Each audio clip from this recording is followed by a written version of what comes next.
Everything you were taught about Malcolm X was wrong. That's what we're going to talk about today. Welcome to The Revolution will be live streamed with TK and Kamal. What's up, brother Kamal? Hey, what's up, man? This is going to be I think, an interesting one. Ever since I've came into the liberty space and have just been exposed to these ideas, Malcolm X was somebody that I was taught at home growing up was, a good person to look up to that really stood for Black people, and was just such an influential figure. But it's been interesting kind of coming into a space that is all about freedom and the freedom philosophy and liberty, and for him not to be revered the same way. And that prompted me to just explore it a little bit more. Over the last week, I read the autobiography of Malcolm X and learned a lot about him. That was the first time I had read that book. So, I reached out to you and was like, I think this would be a great conversation because I think there's just a lot of uncertainty for certain people about Malcolm X and what he stood for and whether it's in line with, what we talk about. And I know you're a big fan, so I think it's going to be a good one.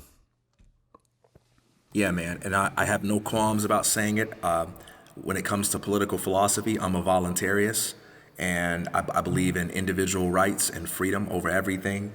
And when you happen to subscribe to a position that doesn't easily or neatly fall in one of the typical partisan categories, you have to accept the fact that you just aren't going to be able to find thousands of books, thousands of authors of people who wear that same label. And so you have to look for the strands of voluntarist thought in the writings of all different thinkers, because something that I believe most voluntarists think is that intuitively we all understand the value of freedom.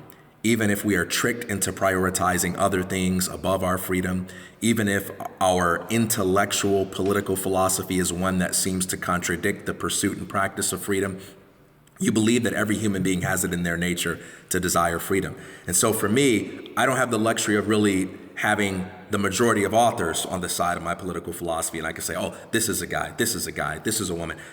So you just learn to look for it wherever you read, whether it's in fiction or philosophy. And Malcolm X is one of those guys that I think gets consistently overlooked by people that classify themselves as libertarian or voluntarist or anarchist, whatever you may be. And I think this is one of those guys who is such a powerful voice for freedom and just gets overlooked again and again because he had some very important things to say. But his life is a very powerful illustration of the fact that ideas have optics. Ideas have optics. Regardless of the arguments you can use for an idea, there are images and reputations attached to certain ideas. And Malcolm X was one of those guys who subscribed to some philosophical ideas that had really strong optics, and people tended to judge him and his ideas according to the optics rather than the underlying logic. So hopefully, as we talk about his life and his ideas, we can maybe get into some of that and talk about why he is a guy that we respected so much in so many ways and what liberty-loving people can learn from Brother Malcolm X. So let's dive in, man. Let's dive in. Well, I also wanted to say to your last point about having a viewpoint that is not necessarily mainstream and that doesn't fall into one of the partisan categories, that you have to look for threads of that ideology throughout what certain people are saying. I think we at Revolution One do that all the time. If you just look at the Instagram, if you just look at our Twitter or any of our social media platforms that we're quoting different people, they're not necessarily, self-identified libertarians. They're not necessarily in line with, maybe our principal philosophy. However, that message, specifically for us about revolutionizing your life through your own creativity, through your own responsibility, through your own passion, that same thread can be found in all of these different influential figures and the success that they've achieved. So I think there's nothing wrong with approaching it that way. When you look at somebody and you find influence on certain things that they have done, and you find yourself in accordance with certain things that they've accomplished, that necessarily doesn't mean you have to embrace them and you have to believe all the things that they believe. Like, you're unique, you're an individual, you get to pick and choose what are the things that influence you and influence you to create and to bring new things to the world. We're doing the same thing as a brand. We're looking at these influential speakers, figures, business people, and pulling all the things that that they did that influenced us in our message. Absolutely, man. It always makes me laugh when people are like, "Oh, you're quoting that person, but did you know they also believe this?" Or when people say things like, "Yeah, but be careful with that author because I don't believe everything they say." And my response to that is, okay, so no matter who the author is, if it's a human being, you might not want to believe everything they say anyway. If you find yourself believing everything that a person says, just assume you don't know enough about their position on a large enough number of things. We should have disagreements with everybody, even our greatest of heroes, even the people that we admire the most. And we should never limit ourselves from opportunities to celebrate great ideas because they come from someone that doesn't share our same position on an important topic like religion or politics or whatever it may be. All truth is God's truth. All good ideas can be used to help make our lives more beautiful, more liberated, and we should celebrate truth wherever we can find it. So anyway, man, we can go ahead and dive right in because we'll end up talking about that one thing all day. Yeah. So I wanted to actually first start off with this quote. And this is one of the quotes that came from the autobiography of Malcolm X, and I'll just go ahead and read it here. In fact, once he is motivated, no one can change more completely than a man that has been at the bottom. I call myself the best example of that. And just to provide some context here, Malcolm X had a rough life, especially, before he rose to fame and notoriety and was this acknowledged, political, public, civil rights figure. Prior to that, he grew up in a really rough household where his father was abusive to his mother, that his father died at the hands of racists, that his mother was taken to a hospital for mental health illnesses, and whatever that past tense version of DFACS came in and took him and all of his siblings and put them in state-run adoption homes. And so the trauma that he endured as a child, I think, really impacted his mentality. And then later into his life, he got involved with drugs and doing nefarious activities to make money, whether those were at brothels or just various bars. I know he also found himself in armed robberies and participated in everything that comes with the street life. Like he was really about that street life, and that's kind of where he felt that he found his family, his brothers, his the people who could actually look out for him. When your family is stripped away and violently at such a young age, I think it does impact how you view the world. And what he was saying in this quote about being from the bottom, could we actually pull it up one more time? The quote that we just referenced, but about being in the bottom, I think when you're at the bottom, there's nowhere but up, right? Like it's a lot easier to get motivated to make a change because you understand how heavy your situation is. And you talk about this a lot when it comes to people that you like to lean on, people, and you have a lot of respect for it and admiration for, and view a lot of potential for people who are accustomed to losing. So yeah, I'd love to hear you kind of riff on what this means to you. Yeah, I think this provides a very inspiring message for people who feel that they have nothing to offer. They will never be a source for inspiration or a force for good because they come from a disadvantaged background. Many of the most powerful people in the world are people who have overcome incredible odds. And so sometimes we say things like, yeah, but I got a problem that nobody else has had. or I'm wrestling with something that nobody else has been through. And what I say to people who say that is, if you have a problem that no one else has had, then that means when you find a solution, you're going to have a testimony that no one else can replace. When you find a way to get through that problem, survive and thrive in spite of that problem, you're going to have a story that no one else can be able to tell. And that's what makes a story powerful. If your testimony were the kind of thing that was so cookie cutter that any motivational speaker could come behind you and say, yeah, follow your dreams, work hard, live your best life. Anybody can say the platitudes. Anybody can say the encouraging stuff. But it's the story of what you have been through, the story of how you have endured suffering, how you have been to your own version of the bottom and somehow find that inner resolve to rise up and keep chasing after the very best things in life. That's the part that is going to make you special. That's the part that's actually going to touch people's lives and really speak to them. And so if you are someone who has come from the bottom, or right now you're in a position where life looks really dark and it looks like there's no way out, know that your suffering is the link that binds you together with all of the greatest people who have ever lived, who have made a difference, that you are not alone in your suffering, that the great minds, the great inventors, the great artists have drawn from that suffering to help change the world. You are not alone, and not only that, but when you find a way to keep moving forward in spite of it, it's the fact that you've suffered that's going to lend the greatest amount of credibility to your message. It's not your credential. It's the suffering that you've overcome that will gain people's respect. So keep moving, keep pushing. That's what Malcolm's story represents to me on that front.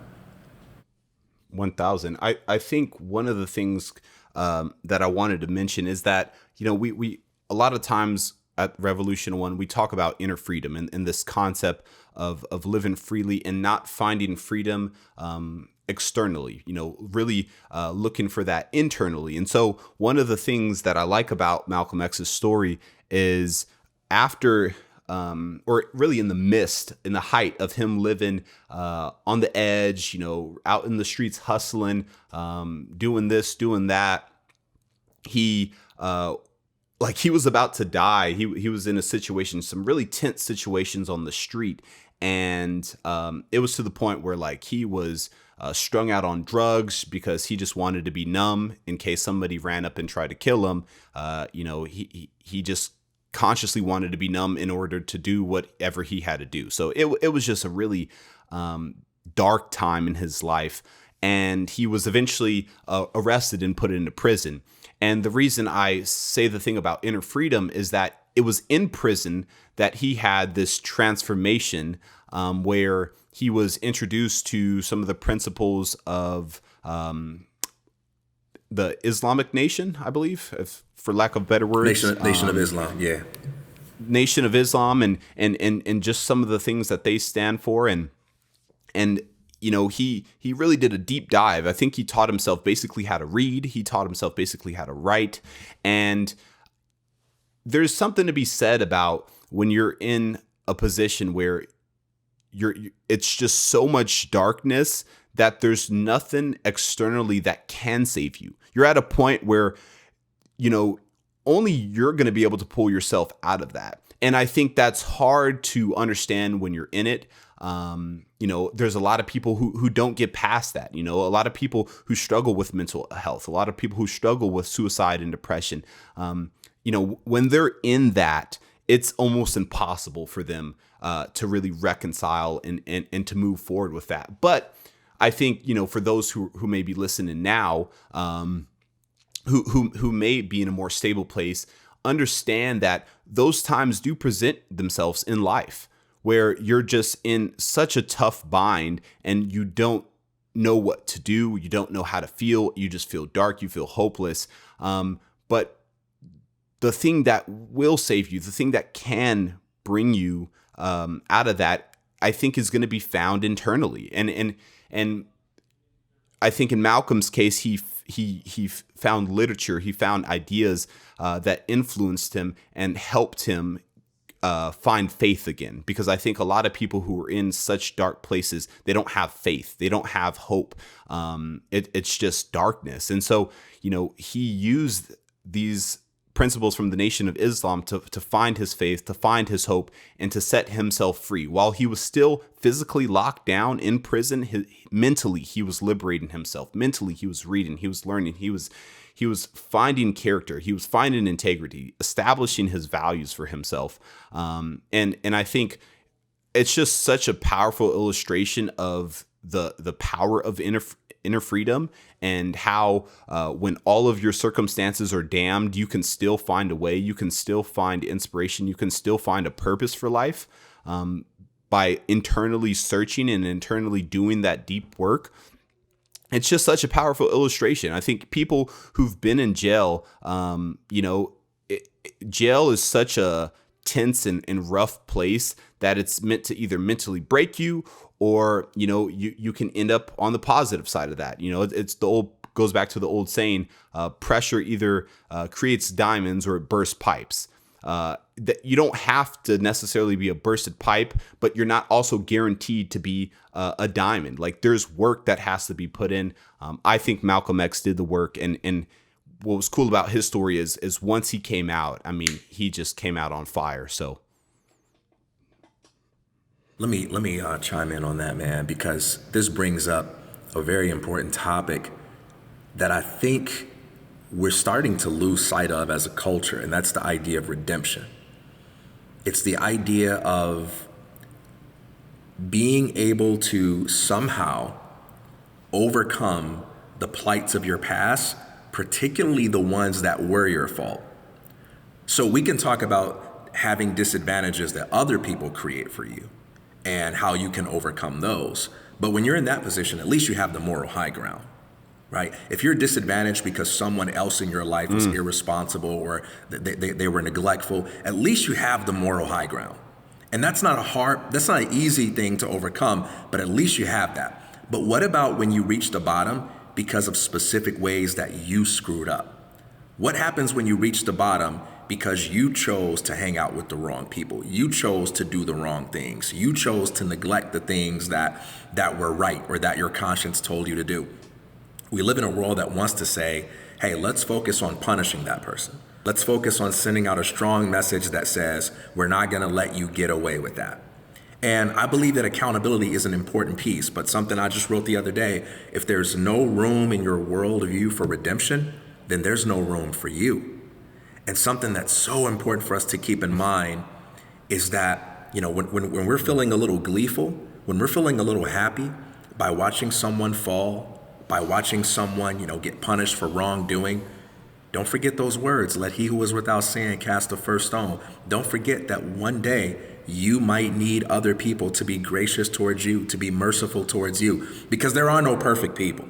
There are just people that are more discreet about their struggles, more discreet about the things that they've gotten wrong, the mistakes and failures they've had. But if we had some kind of billboard, some magic billboard that could broadcast the private thoughts of every individual, and none of us had secret thoughts, we would all look at each other in horror and run in the opposite direction. We would all be afraid of each other, man. Integrity isn't about not having failures, not having mistakes, not having negative thoughts, not having temptations. Integrity is about striving to become a better person with each experience. It's like that biblical proverb that says, a righteous man falls 7 times, but each time he gets up. We fail, we fall, we falter, but we focus on growth in spite of those things. And we never use our own failures as an excuse to say, I'm going to stop growing because I've reached a point where redemption is no longer possible. And I know that redemption isn't a simple thing, and we don't want to be casual and transform that into a message that says, if you have been hurt by other people's wrongdoing, that you should just force yourself to get over it. No, if you've been hurt by other people's wrongdoing, then you have the right to take as much time as you need to process your pain in your own way so that you can do what's best for you. But on the side of those who make mistakes, it's so important to remember that those very people that we point the finger at, they might be the ones who turn around and solve the problems that are plaguing us the most. And history is filled with people that were very bad people, maybe objectively or subjectively, but they turn things around in some miraculous way. They open their mind to a new understanding, and then they began to focus all of that energy that was previously used on crime to help other people lift themselves up. And that's Malcolm's story. Malcolm wasn't a guy who just decided one day that he got bored with everything that he was doing. There was somebody that came into his life. When Brother Baines began to speak to him and began to question him and challenge him, you saw those scales fall off Malcolm's eyes, and he was receptive, he was open. And so there's always that possibility, man, that people will be open to learning something new and looking at the world from a different vantage point that could radically transform their lives. So don't give up on people. Don't be naive. Yeah, you don't have to forget in order to forgive. And even if you're not ready to forgive, take your time and process things, but never close the door on the possibility that someone who is a screw up, and that someone might be you, that they can bounce back and redeem themselves and become a better person. Man, that is so good. That is so good, especially because when I've lived in the inner city. I have friends who are from the hood. I know, and I know you do too. I know what that mentality is like, and how hard to the core you are when you live in the hood. Like, you are, I can't really cuss on here, but you are a hard MFer. Like, that is the mentality that you have. There's not a lot of room for empathy. There's not a lot of room for love. You're just hard to the core. You don't want to seem weak. You don't want to seem this. You don't want to seem that. And not only is that something that you externally project, but that it's something that you internally embody as well. You harden yourself away from certain feelings, certain ideas that make you uncomfortable. You dismiss that stuff because you don't want to seem weak. You don't want to seem unintelligent. And when that stuff is presented to you, and I've been on both ends of that spectrum, it feels like an attack on you. It feels like an ego, like somebody's trying to belittle you, or somebody's trying to try you, or come after you, or make you look stupid. Overcoming that mentality is so hard. It is so hard to put that ego aside, to put all these instincts that you've learned on the streets aside, and to open your mind up. Because when you're on the streets and you're living in the hood, and you're on the edge of death every other day, hustling with different people, doing crime, selling drugs, you are just in a different mind's frame. Like, you're living off of your instincts. You're almost animalistic, just because that's how you have to be. The streets have no love. It's rough. And so to overcome that, I don't underestimate that. Like, I know how hard it is to open your mind, to be receptive, to be challenged. It shows a lot about a person. It shows a lot about their character, that they're willing to engage new ideas that make them uncomfortable. They're willing to engage new perspectives that, might make them feel stupid, or might make them feel, just unequipped to handle what's coming. A lot of people want to run away. It's easier to shy away from that kind of stuff than it is to fully take it in, and to embrace it, and to allow it to change you for the better. So I just want to point out that people who might not be familiar with what it's like in that kind of rough environment, how hard it can be to overcome that, and to almost, come to a place where you're thinking normally. You're engaging with information and people in a healthy way that's not animalistic. Yeah, and if you have somebody in your life like that, or maybe you're the person that's like that, it's so important to recognize that when people are being too hard, when people are being whatever it is, whatever negative label you want to use for that, it's so important to learn how to affirm what's right about that. When people do therapeutic work, one of the most important things they learn is how to take unhealthy behavior and ask themselves, how is this serving me? What legitimate desire or need is this unhealthy behavior inefficiently meeting? Because you've got to understand that if we treat people as if they're fundamentally irrational and they're just waking up in the morning doing unhealthy things just to tick you off, you're never going to be able to empathize with them, and you're never going to be able to help them make the transition from an unhealthy pattern of behavior to a healthier pattern of behavior. So if you see someone, for instance, being super defensive, they never allow anybody to correct them, or they always cover things up when they make a mistake, there is some legitimate need that that person has. And what they are doing is an inefficient way that they have learned to meet that need. And we want to be able to show them that there's a better way to meet that need. But we can't show them there's a better way until we empathize with the legitimacy of the need and with the fact that what they are doing is a coping mechanism that they found out and that they become attached to. And so it's so important that we don't dismiss people just because, like, oh man, this guy is acting like he's too good for me, or this guy is acting like he doesn't want to learn anything. No. He's just protecting himself. He's got legit reasons from his own experience to be like that. And he's protecting himself. And we got to find out why that is. And we got to affirm that. And then we've got to assure that person, we're not asking you to abandon your the necessary strategy of having some mechanism for defending yourself against harm or protecting yourself against harm. Let's offer you a better way. Let's offer you a healthier way that meets that need, but also allows you to include more people in your circle, and that also allows you to mitigate some of the harm that you're doing to yourself. That's such an important part of things. If you're working with somebody that's exhibiting negative qualities, or if you yourself are exhibiting unhealthy behavior traits, I heard it said this way, that every so-called negative quality is simply a positive quality that is either misunderstood or misused.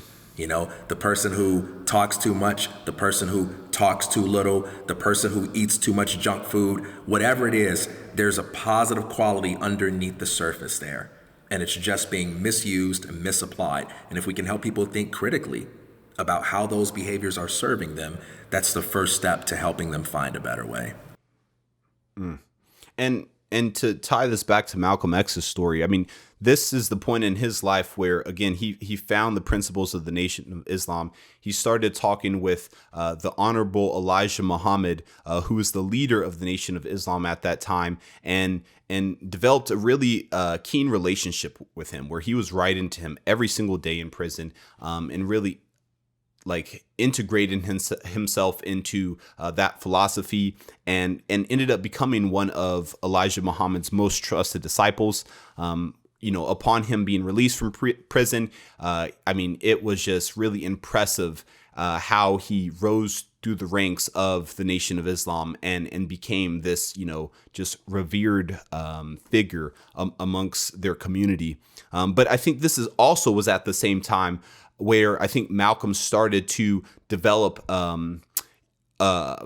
a militant name for himself outside of Muslim circles, right? He was thought to be very fierce and in his advocation for Black unity and militancy. And he was unapologetic about anything that came out of his mouth.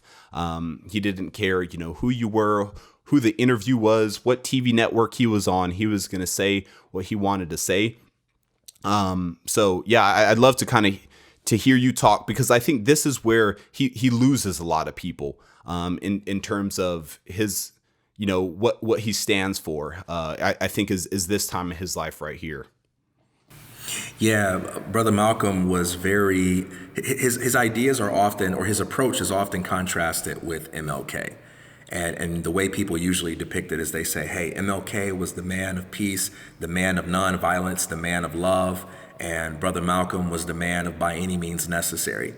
I think that contrast gets exaggerated a little bit on the MLK side, because what we've seen with MLK is that his life and message becomes romanticized over time, and everybody claims him. But that wasn't true in his lifetime. In his lifetime, he was a very controversial person, and people did not say to him, thank you so much for calling out the problems in this country with a spirit of love and nonviolence. No, people treated him as if he were a rabble-rouser. They accused him of protesting and preaching at the wrong time. And even when they said his message may have some points that need to be stated, he's going about it in the wrong way. So I just want to speak to that contrast because it usually, the two of these figures often get pitted against each other. And I think that's a little bit exaggerated because people soften the message of MLK and they soften the way that people reacted to him during his actual life. He was a man that was constantly threatened, constantly spied upon, constantly criticized. He was not celebrated as this amazing guy who preached a message of love. He was assassinated for a reason, and it wasn't because he was universally loved. He was threatening to a lot of people, right?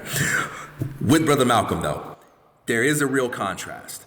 And the contrast was he believed that this whole idea of by any means necessary, he believed that at the end of the day, you cannot count on other groups or other people to be the ones who protect you and advocate for your rights. He talked about how freedom is something that isn't given to you. It's something that you have to assert yourself and take it. You have to show people with your behavior that the alternative to freedom is simply not acceptable.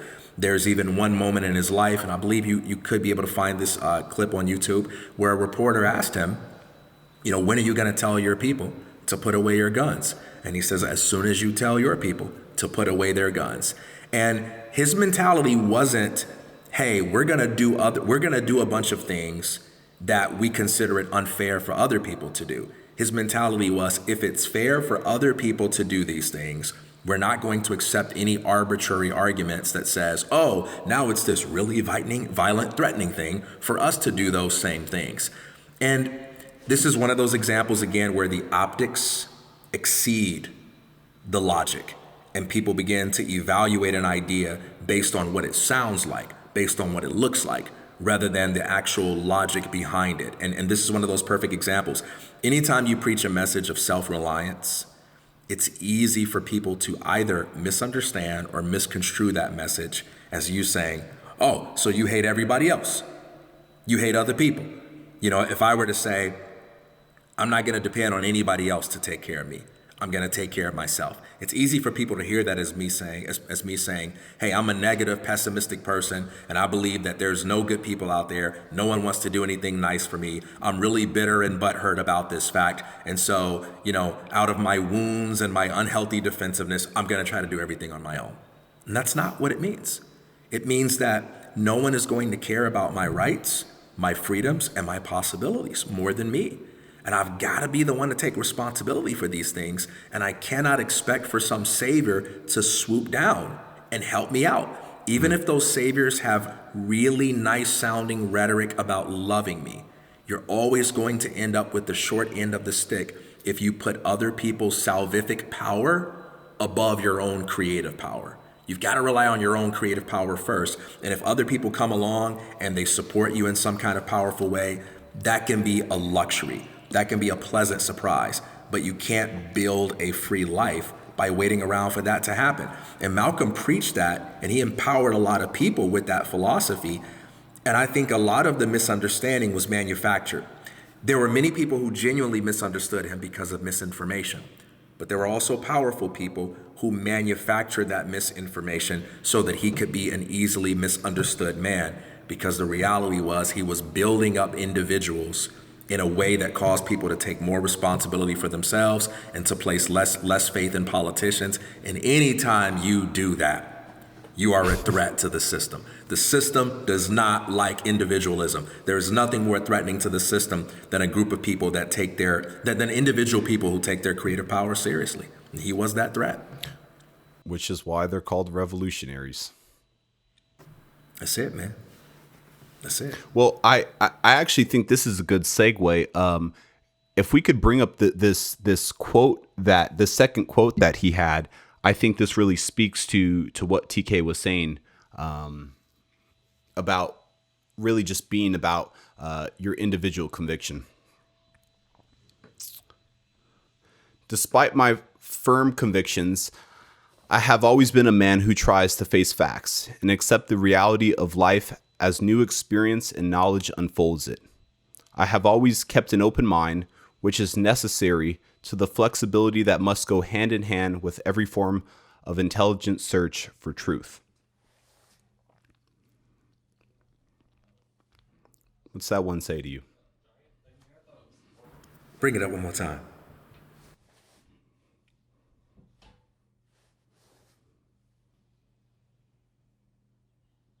So much here, so many layers. Always been a man who tries to face facts and accept the reality of life as new experience and new knowledge unfolds it. And then always trying to maintain an open mind. Something that we talked about at the opening is that one of the greatest hindrance to learning is when you have a mindset that says, I'm only going to learn from certain kinds of people. I'm only going to learn from people that I like. Only going to learn from people that share all my same opinions. And I'm not going to judge the value of a concept or a tool or a strategy based on its usefulness towards helping me create the results that matter most to me. And Malcolm was, we talked about that phrase we use with Kobe, a student of the game. Malcolm was an avid student of the game of life. He let no form of prejudice get in the way of his pursuit of truth. And his life is a testimony to that, because you can see at each stage and chapter of his life, he evolved in his thinking in ways that were not just clear from his writings, but clear from his actual work, clear from his actual lifestyle, clear from the way that he spoke to those around him. It's not something that was hidden. He always evolved. So when he went from the street life to being in prison, he didn't just waste away that time. He didn't just, allow himself to fade away into obscurity. When someone began to challenge his way of thinking, he was receptive to that. And he learned how to read in jail. And he approached the process of building up his vocabulary in one of the most difficult, ambitious ways possible. Copying out that dictionary, starting from beginning to the end. And just like inhaling books. The brother was inhaling books, man, and just feeding his mind. And then he learned the things that he needed to learn to become a great communicator, because just because you read a lot, just because you learn a lot, doesn't mean that you internalize those messages well enough to be able to relate to real people. And he put himself out there and he began to excel in that arena. But then in addition to that, he made mistakes. He said things that brought great difficulties upon his life, and he had to learn through that process. And even when you look at the trip that he made to Mecca, and how when he took that trip to Mecca and he saw different people of different races working together, he made that evolution in his thinking by saying, all right, previously I said we're only working with people of the same race, but now I've seen an example from these people over here working together from different cultures, and I'm willing to work with anybody that is capable of coming together with the right principles to help promote progress. And if I can use those ideas to help promote progress amongst my people, I'm willing to do it. The brother just kept evolving, and he's a great example of follow the truth wherever it leads, even if it leads in places that result in you being persecuted and rejected. And he definitely was persecuted and rejected for his beliefs at every stage. When he said, we only working with black people, he was criticized for that. When he said, we're going to open up the boundaries a little bit and work with anybody, he was criticized for that. Again, he was killed for a reason. It was a terrible reason, but we need to understand, no man is killed unless he's a threat to somebody. And I think just providing some narrative context, because this is an important part. Prior to his trip to Mecca, he had ascended the ranks of the Nation of Islam, and it in a way backfired on him. He fully committed himself to this organization, to representing their causes, and to just full obedient service. Now, I wasn't there. You weren't there. We weren't a part of the Nation of Islam, so we don't know exactly what happened. But what I will say is that he was in the way that he appeared on the media, in the way that he sacrificed his life, in the way that he did not take a lot of money to do this. He wasn't a rich man. He was a very influential man, very public man, on all the newspapers, on all the TV stations, but he was not a rich man. He did this out of service. He did this because he was committed to this idea and this truth that had helped him, and was so committed to helping other people find that truth as well. So throughout this commitment to this organization and what they stood for, the more that he grew in and fame and success and was more compelling as a speaker and was able to move audiences, I think the more of a threat he became, not only externally, but internally inside of the Nation of Islam as well. That other leaders in the Nation of Islam started to resent him and to fear him despite his allegiance.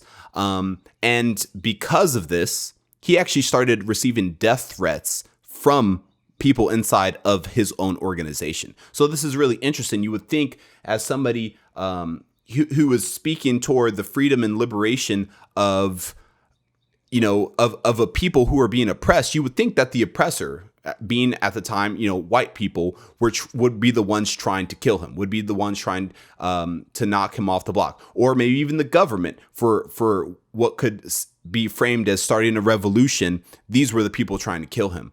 But what was interesting is that even in his own organization, that there were people who just weren't satisfied with him being at the top, with him rising the ranks as quickly as he did. And again, he was receiving death threats on a daily basis from all angles, from the oppressors, from people who he regarded as colleagues. The whole world seemed to be flipped on him. So then he takes this trip to Mecca, which is, for Muslims, it's a journey that they take to the Middle East. And I'm not exactly sure the specifics on it, so I'm not going to speak to it in too much detail. But again, as TK was alluding to, what he saw there, I think, really changed him and influenced his new vision for the future and how he was going to carry himself now that he was no longer associated with the Nation of Islam. Like, this was his new direction. This was what he wanted to do. This was the truth that he found that previously, or that contradicted the previous truth that he spent his whole life working towards. He found this new truth, and he was so committed to that. And shortly after his return, it could be 6 months, could be a year, the timeline is a little foggy, but he was assassinated shortly after this return. So I wanted to transition to the latter half of this episode because I actually pulled some clips from various interviews that he did, and this was at the very end of his lifetime, where he had made this transition from Mecca, he made this trip to Mecca, and he came back with this newfound mindset.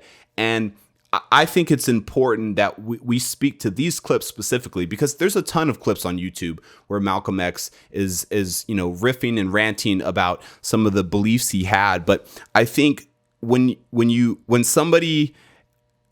somebody like Malcolm X, who is committed to evolution, who is committed to personal development, is only going to grow in their thought process as they continue to engage more knowledge, more experiences, more influential things that can help them. They're only going to change. They're only going to evolve. They're only going to get better.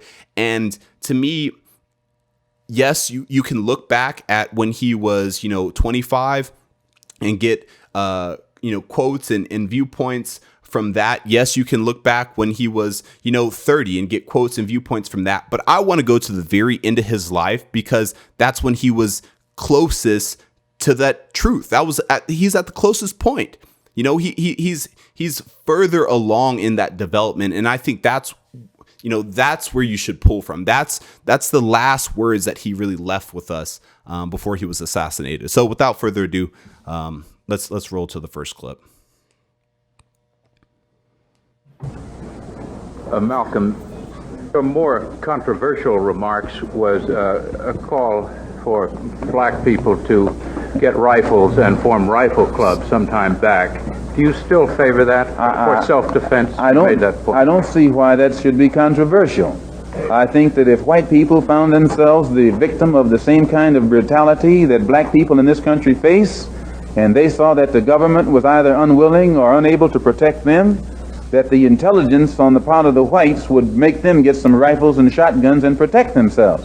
Now, Negroes are developing some kind of intellectual maturity too, and they can see that by having waited upon the government to protect them has been a wait that has been in vain. So any of them who live in areas where the government is not able to do its job, then we do have to get together and do a job of protecting ourselves.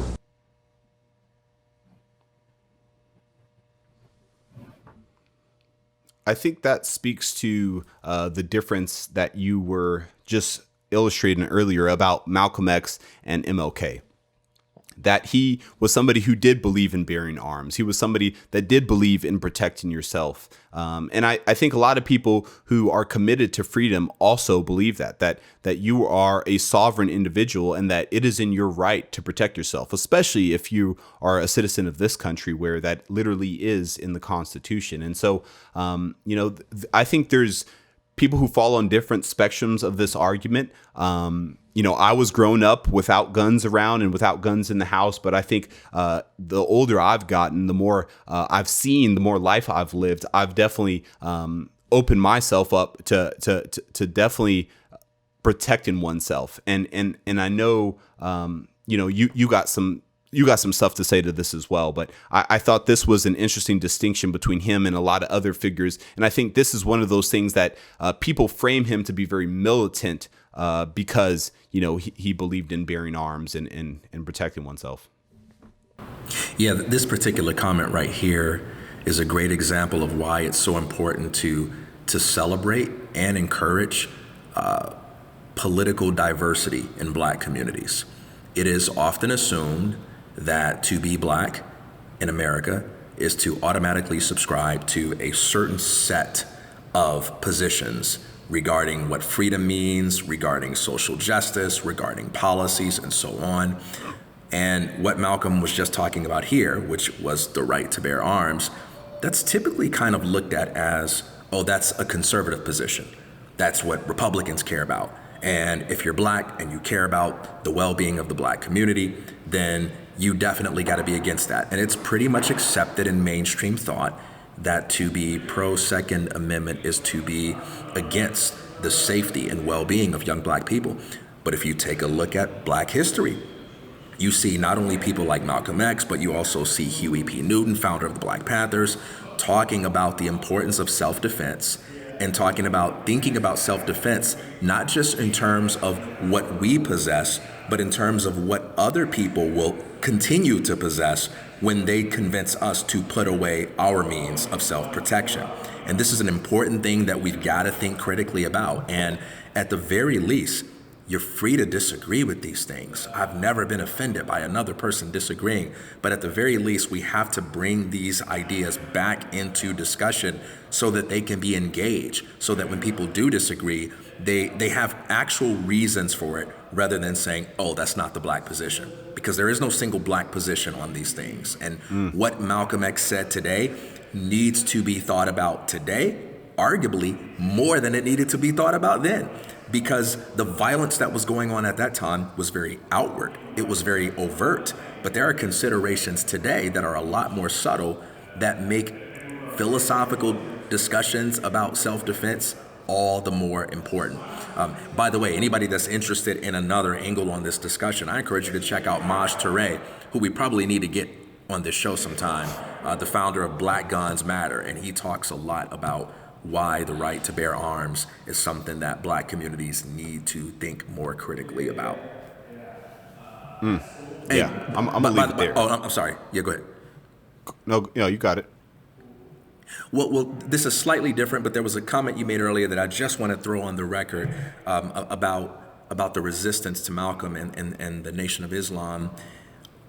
There were a lot of people then, and there are a lot of people now in the Nation of Islam who love Malcolm X and who had that brother's back.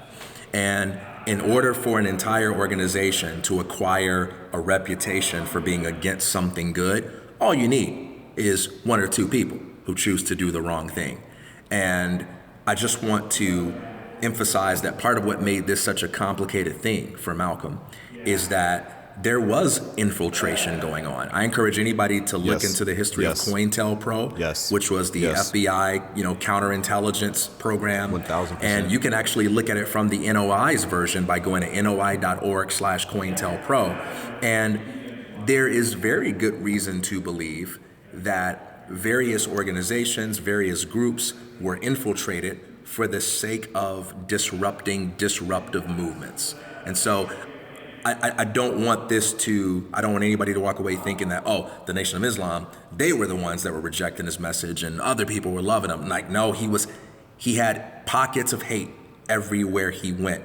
But the issue was really complex in terms of what happened. There's also the documentary about who killed Malcolm X that I would encourage everybody to go watch. And maybe we can do a reaction to that without getting too far off today. Maybe we can do that in the follow-up. But yeah, we can go ahead and go to the next clip. But I did want to get that on the record. Man, I appreciate that, because that's an important part. That I think a lot of these situations, where you have these assassinations, they are not simple.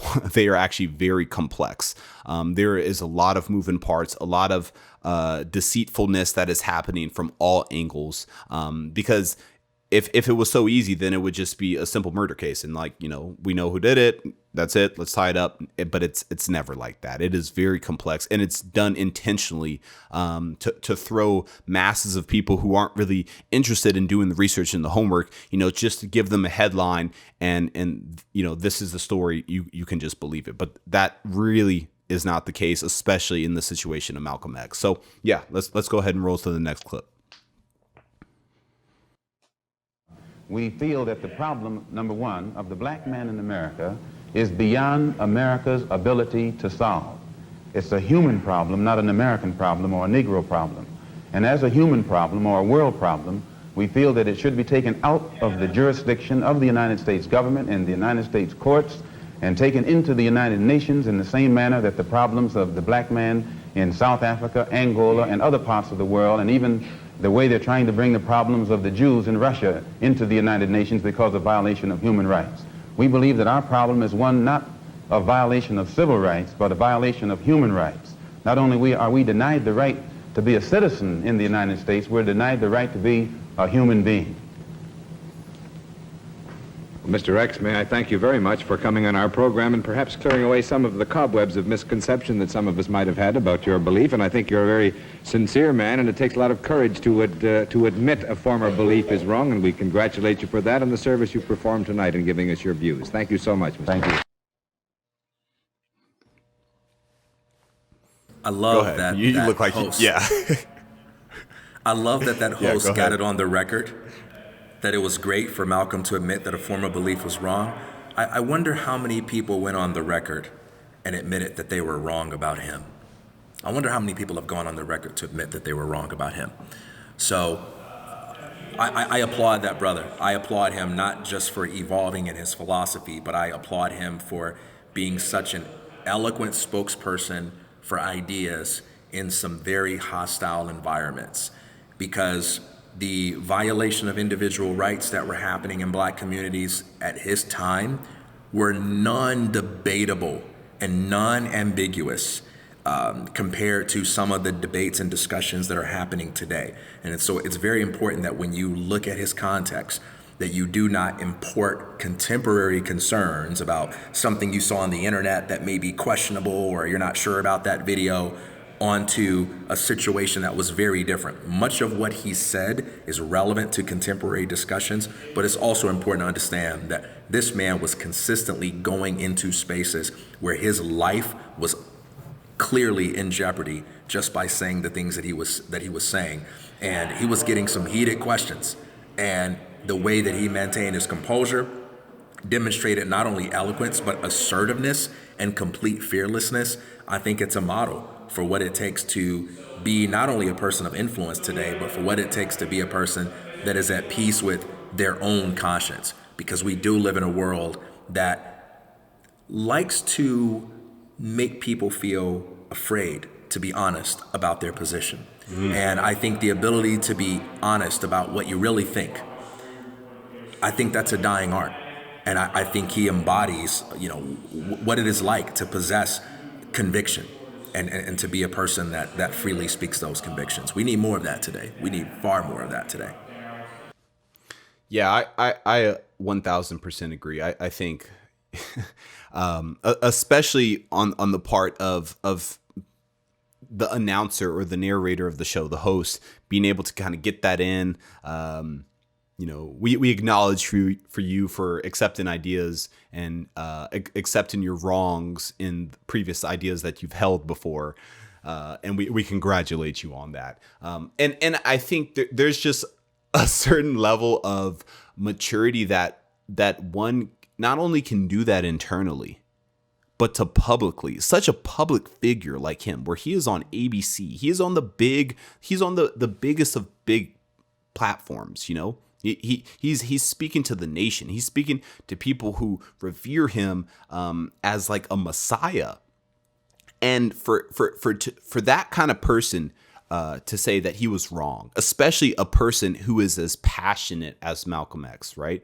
There's not a single word to me that describes him more than passion. I mean, it just came out of his pores. Anything that he committed to, even if it was an idea that he later on would change and kind of reverse his perspective on, he still came at that with just tremendous amounts of passion. You know, he gave it everything he got. He didn't hold back. He wasn't scared. He just let it all out. And I think so many people are scared to do that because of the public ridicule, of the shame, of the embarrassment that comes with being authentic and speaking the truth as it is to you right now.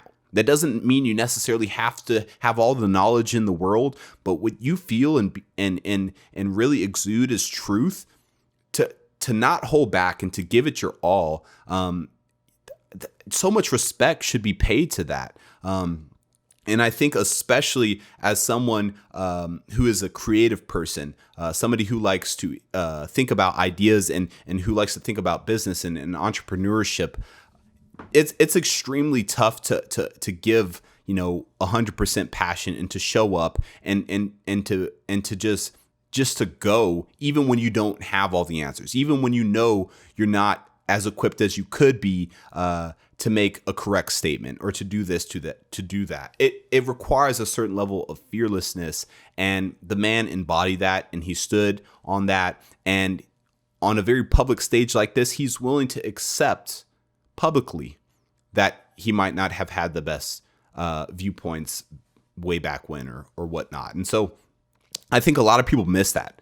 You know, a lot of people miss that about Malcolm X. I think it's just a viewpoint that he, you know, and I missed it personally. Like I without having doing my own research and really looking into him as a figure, you know, I just kind of thought of him as the mainstream narrative thinks of him as just this militant being that was only out for blood. And I think he was somebody who engaged with ideas very intelligently and very thoroughly and deeply and passionately, and that's missed too often. Yeah, and that courage comes from not only knowing where you stand philosophically, but knowing where you stand socially. It's important to think through your ideas and what the best arguments that can be made against them are, what the evidence for your beliefs are, and that gives you a certain amount of conviction when you know where you stand philosophically. But then that social piece is critical because every idea has social consequences. There's no such thing as a neutral place in philosophic space. There's no position you can adopt that's going to be free of controversy. For anything that you believe about anything, there's someone out there that can and will be offended by that belief.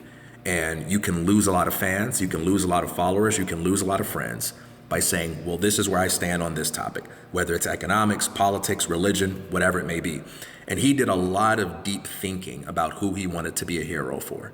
He did a lot of deep thinking about what his mission was. And he knew exactly what prices he was willing to pay for the things that he said. And I think that's a very important thing for everyone to think about. Entrepreneurs have to think this way. When you're defining a product, you have to ask yourself, well, who's the product not for? Because if you say it's for everyone, then that means it's for no one, because your value proposition is just much too vague. You've got to be willing to niche down and say, all right, I don't care at all if these people over here don't like my product, because this is not who the product is for. So if you're going into the business and you're selling hair care products for black women, you don't stress out over people that say, hey man, I can't use those hair products. If it's some guy that's like, hey, I can't use those hair products, no problem, man, it's not for you. We're not gonna fight about it. I'm not mad at you, and I'm not mad at myself. If you happen to be mad at me, I can say it with a smile on my face, this is who it's for.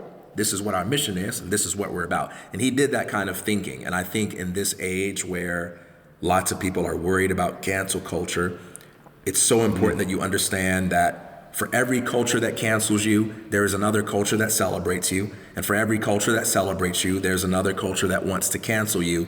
And the important thing is to not get preoccupied with who's celebrating and who's counseling, but to get grounded in an understanding of what are you fighting for? What is your mission? Who are you trying to serve? Decide who you want to be a hero for, then put the rest aside. Ignore the rest, because it's got nothing to do with your purpose in life. Let's go ahead and roll to the next clip. I know we're running short on time here. Let's do it. Black Muslims have sometimes, whether you have or not, and I think probably you have sometimes, it seemed to me, been preaching hate to meet hate. I don't advocate any kind of hate. But there's a lot of talk that sounds very much like it. No, I think that the guilt complex of the American white man is so profound until when you begin to analyze the real condition of the black man in America, instead of the American white man eliminating the causes that create that condition, he tries to cover it up by accusing his accusers of teaching hate.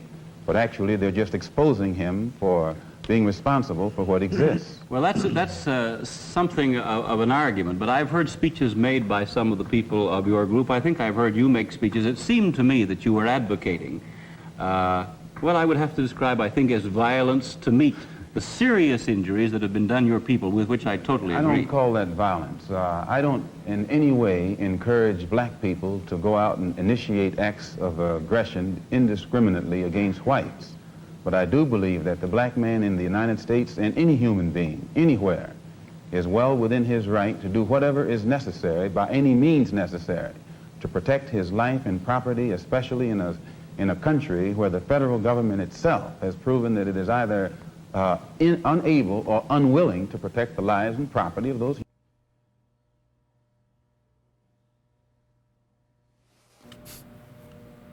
Go ahead. Listen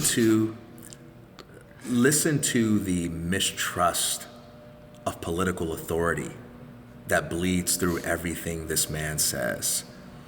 And when you think about everything that has made this nation great, it has come from that beautiful skepticism of political authority. Everything good comes from the beautiful skepticism of authority. And that sounds so dangerous. That sounds, oh my gosh, what do you mean? We're gonna go around questioning people that are in power? Absolutely. Everything that we love in life requires us to be so committed to truth, so committed to justice, so committed to the good, that we refuse to place another human being above logic itself, above reality itself.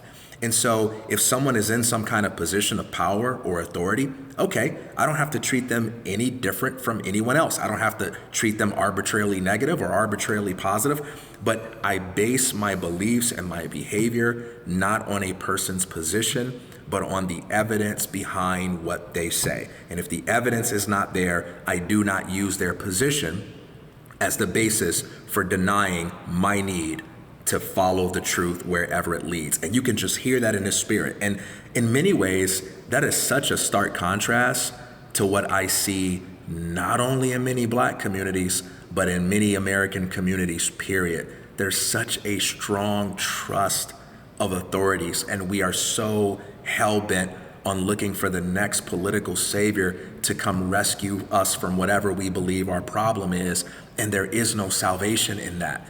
Even if you get a politician that you like, it's only for a time, and pretty soon you'll be frustrated again by someone taking office that you don't like. There is no salvation in that direction. It's the mistrust in authority and in other people's salvific promises that cause you to take personal responsibility for creating the results that matter most to you. And that is the beginning of power. The creative power of the individual is not some consolation prize for people that can't get the real thing. It's the source and substance of the real thing. There is no real thing without ordinary people like you and I saying we're going to place more faith in ourselves than any politician at any point on the political spectrum. And that brother embodied that, and I would love it if I can see more people in all communities listen to that and take that from him, that beautiful skepticism of political authority. Oh, I just love it. In so many words, that's what this brand is about. It's about placing more faith in yourself than any external force elsewhere. And I think that was very evident in Malcolm's life. He placed a lot of faith in the Honorable Elijah Muhammad and the principles of the Nation of Islam. And I think throughout the latter half of his life, he learned the power of individualism. He found truth after truth that really reinforced that. And I think that is our message in a nutshell. That's what we're about. We are the revolution of one. We believe that you are your salvation. You are the person who you're hoping is going to come rescue you. It's you. You don't have to look elsewhere. It's you. You have that power. And what we're going to continue to do is throw more influential figures in front of you and show you how that's done, show you how they found their way, and help you on your process to revolutionize your own life. So let's keep selfishly learning from everybody that's got anything to say about how we can live more freely and fully. Thanks for picking this topic, Kamal. This was fun, man. I'm looking forward to more, brother. Awesome. Everybody tuning in, you enjoyed Thanks. this episode, hit that like button. Let us know in the comments what your thoughts are, any questions you have, future topics you'd like to hear us discuss. Hit that subscribe button and share this video with a family member, friend, or even an enemy, anybody that you think would be provoked or intrigued by the conversation. Peace out, y'all.